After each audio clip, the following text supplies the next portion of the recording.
Arthur Samuel menciptakan istilah mesin learning pada tahun 1959. Dia adalah pelopor dalam artificial intelligence yang mendefinisikan mesin learning sebagai bidang studi yang memberi komputer kemampuan untuk belajar tanpa harus diprogram secara eksplisit. Dalam istilah yang sangat awam, mesin learning dapat dijelaskan sebagai mengotomatiskan dan meningkatkan proses pembelajaran komputer berdasarkan pengalaman mereka, tanpa benar-benar diprogram oleh bantuan manusia. Topik kita pada tutorial kali ini adalah: pertama, apa itu mesin learning? Kedua, perbedaan mesin learning dan pemrograman tradisional. Ketiga, terminologi mesin learning. Keempat, kegunaan mesin learning. Kelima, aplikasi mesin learning. Keenam, perbedaan artificial intelligence, machine learning dan deep learning. Ketujuh, cara kerja mesin learning. Dan yang kedelapan, jenis mesin learning. Machine learning adalah bagian dari artificial intelligence. Machine learning adalah studi tentang membuat mesin lebih mirip manusia yang didasarkan pada gagasan bahwa mesin harus diberikan akses ke data untuk membuat mesin dapat belajar dan mengembangkan program mereka sendiri. Ini memungkinkan mesin untuk membuat keputusan berdasarkan data, daripada diprogram secara eksplisit. Program atau algoritma dirancang sedemikian rupa, sehingga dapat belajar dan meningkat seiring waktu, ketika dihadapkan pada data baru. Proses pembelajaran diotomatiskan dan ditingkatkan berdasarkan pengalaman mesin, selama proses berlangsung. Data berkualitas baik dimasukkan ke mesin dan algoritma machine learning digunakan untuk membuat model machine learning, guna melatih mesin pada data.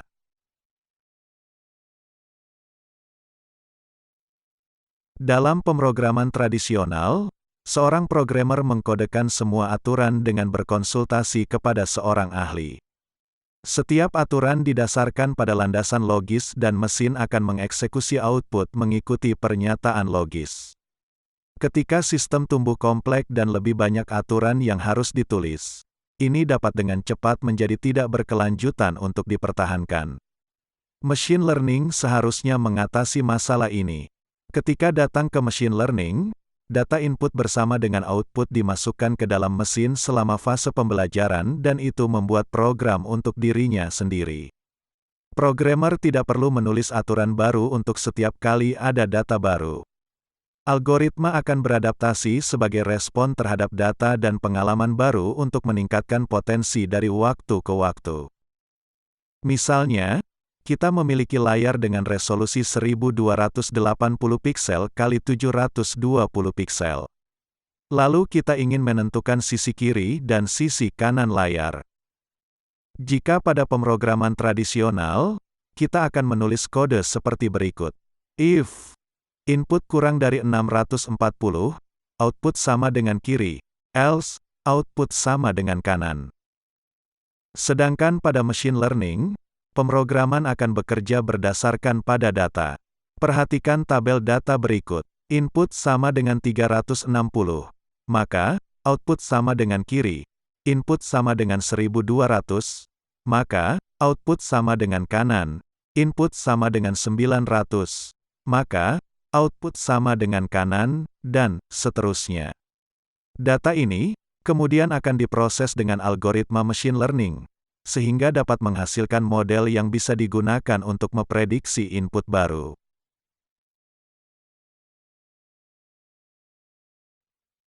Untuk memulai machine learning, mari kita lihat beberapa istilah penting yang harus dipahami dalam machine learning.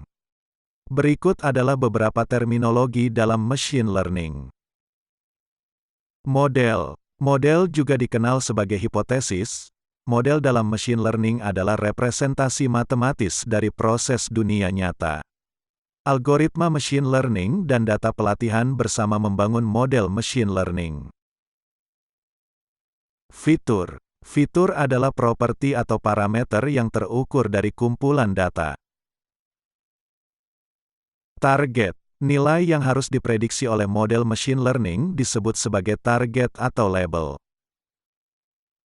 Fitur vektor. Ini adalah satu set beberapa fitur numerik. Kita menggunakannya sebagai masukan ke model machine learning untuk tujuan pelatihan dan prediksi. Training. Training adalah algoritma mengambil satu set data pelatihan yang digunakan sebagai input. Algoritma pembelajaran menemukan pola dalam data input dan melatih model untuk hasil yang diharapkan. Prediction. Setelah model machine learning siap, model dapat dimasukkan dengan data input untuk memberikan output yang diprediksi.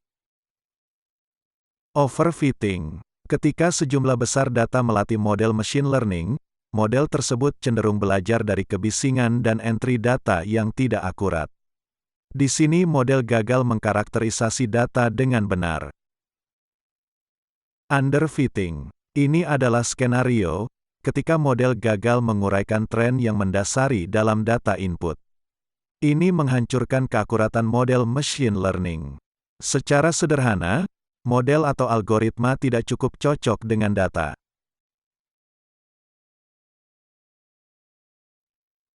Ketertarikan yang meningkat pada machine learning disebabkan oleh faktor peningkatan volume dan variasi data yang tersedia, pemrosesan komputasi yang lebih murah dan lebih kuat, dan penyimpanan data yang terjangkau.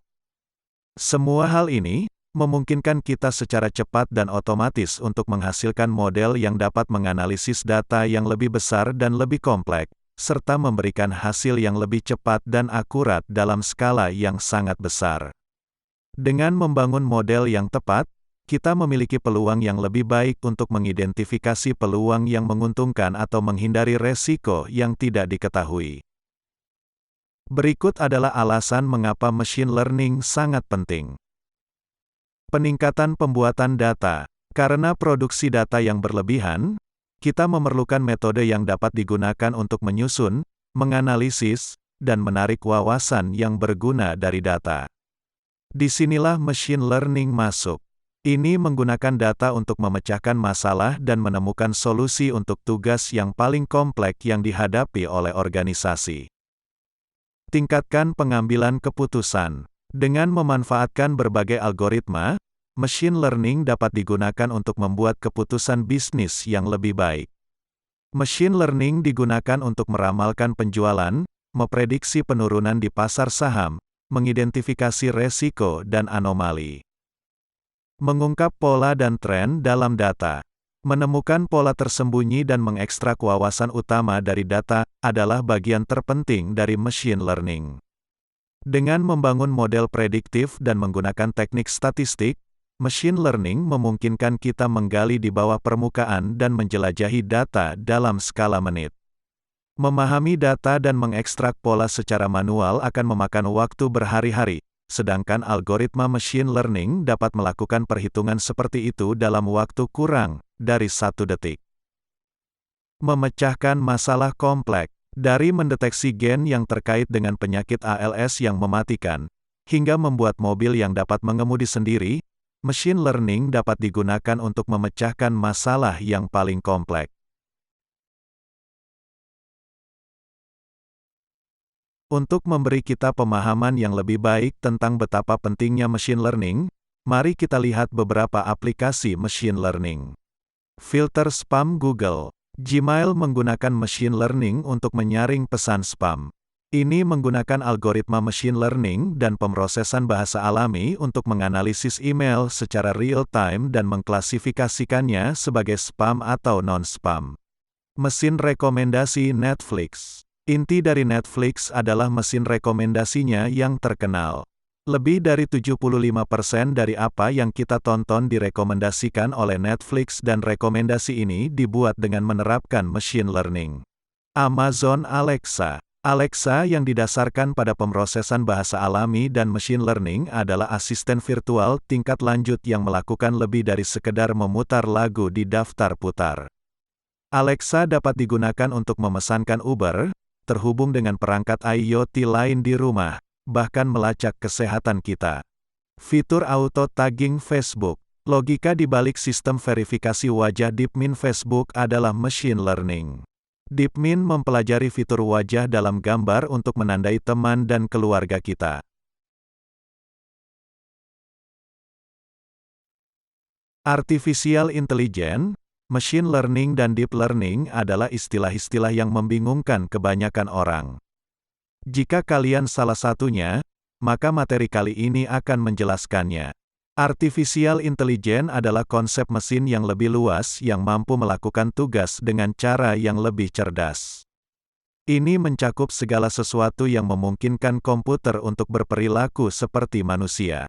Machine learning adalah bagian dari artificial intelligence yang didasarkan pada gagasan bahwa mesin harus diberi akses ke data dan harus dibiarkan belajar dan mengeksplorasi sendiri. Ini berkaitan dengan ekstraksi pola dari kumpulan data yang besar.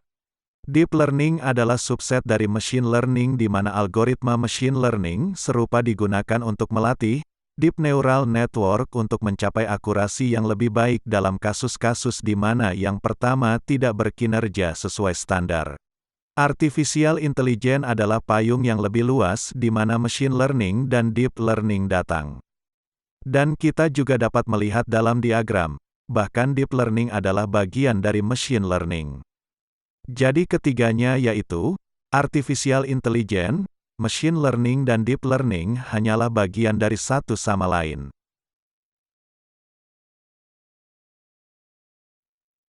Proses machine learning dimulai dengan memasukkan data pelatihan ke dalam algoritma yang dipilih. Data pelatihan dibagi menjadi data yang diketahui atau tidak diketahui untuk mengembangkan algoritma machine learning akhir. Data masukan baru dimasukkan ke dalam algoritma machine learning untuk menguji apakah algoritma berfungsi dengan benar. Prediksi dan hasil kemudian diperiksa satu sama lain. Jika prediksi dan hasil tidak cocok, algoritma akan dilatih ulang beberapa kali, hingga kita mendapatkan hasil yang diinginkan. Hal ini memungkinkan algoritma machine learning untuk terus belajar sendiri dan menghasilkan jawaban yang optimal, secara bertahap meningkatkan akurasi dari waktu ke waktu.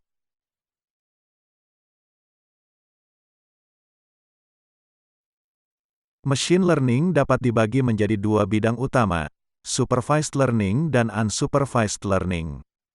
Masing-masing memiliki tujuan dan tindakan tertentu, menghasilkan hasil dan memanfaatkan berbagai bentuk data. Sekitar 70% machine learning adalah supervised learning, sementara unsupervised learning menyumbang antara 10 hingga 20%, dan sisanya diambil oleh reinforcement learning. Supervised learning.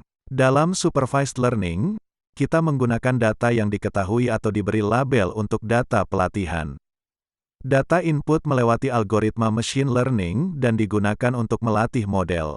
Setelah model dilatih berdasarkan data yang diketahui, kita dapat menggunakan data yang tidak diketahui ke dalam model dan mendapatkan respon baru. Dalam hal ini, model mencoba mencari tahu apakah data tersebut adalah apel atau buah lain. Setelah model dilatih dengan baik, model akan mengidentifikasi bahwa data adalah apel dan memberikan respon yang diinginkan. Berikut adalah daftar algoritma teratas yang saat ini digunakan untuk supervised learning. Linear regression, logistic regression, decision tree, random forest, k-nearest neighbor, dan naive Bayes. Unsupervised learning. Dalam unsupervised learning, data pelatihan tidak diketahui dan tidak berlabel. Tanpa aspek data yang diketahui, input tidak dapat dipandu ke dalam algoritma. Dari situlah istilah unsupervised berasal. Data ini diumpankan ke algoritma machine learning dan digunakan untuk melatih model. Model yang dilatih mencoba mencari pola yang tersembunyi pada data dan memberikan respon yang diinginkan. Dalam hal ini, data yang tidak diketahui terdiri dari apel dan pear yang terlihat mirip satu sama lain. Model yang terlatih mencoba untuk menggabungkan semuanya, sehingga kita mengelompokkan hal yang sama dalam kelompok yang sama.